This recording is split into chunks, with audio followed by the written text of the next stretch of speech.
almost half a year na. And alam nating lahat na sobrang daming nangyayari sa Pilipinas ngayon. And I just want to let all the people know here, at sa kung sino man makakapanood na ito sa social media back in the Philippines, I hope they know and feel na sumusuporta kami kahit wala kami doon.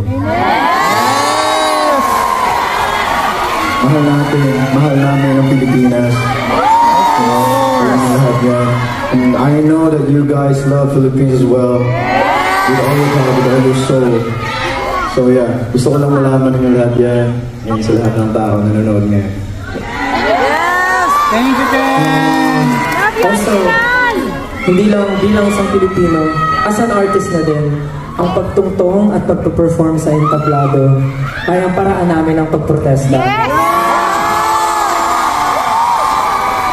Wala man kami sa kalsada sa mga panahon o araw na nangyari yun, pero buong-buo ang suporta namin para sa lahat ng lumalaban, para sa lahat ng sumisigaw, para sa lahat ng sumisigaw ng hustisya sa korupsyon at pagmalakaw.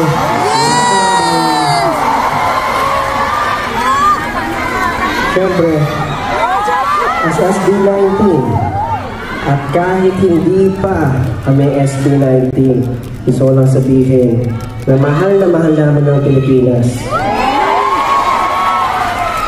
Marami kaming ginagawa, marami kaming tinatry gawin para makatulong sa Pilipinas matagal na.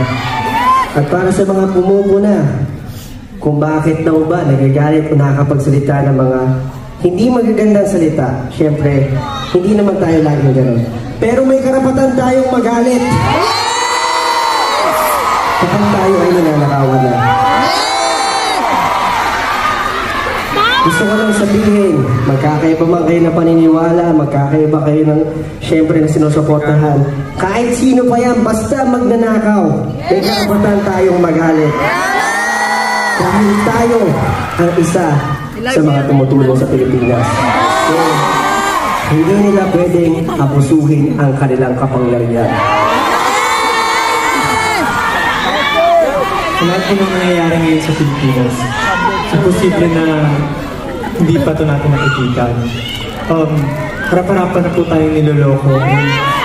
Oras na po para mamulat.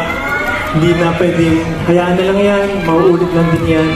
Marami po tayong pwedeng gawin. And kahit ano pa po yan, kahit hindi pa yan nakikita o naririnig, basta para po sa bayan natin, sana po gawin natin. Ito ang susunod na aawin namin. This was originally composed by Ben.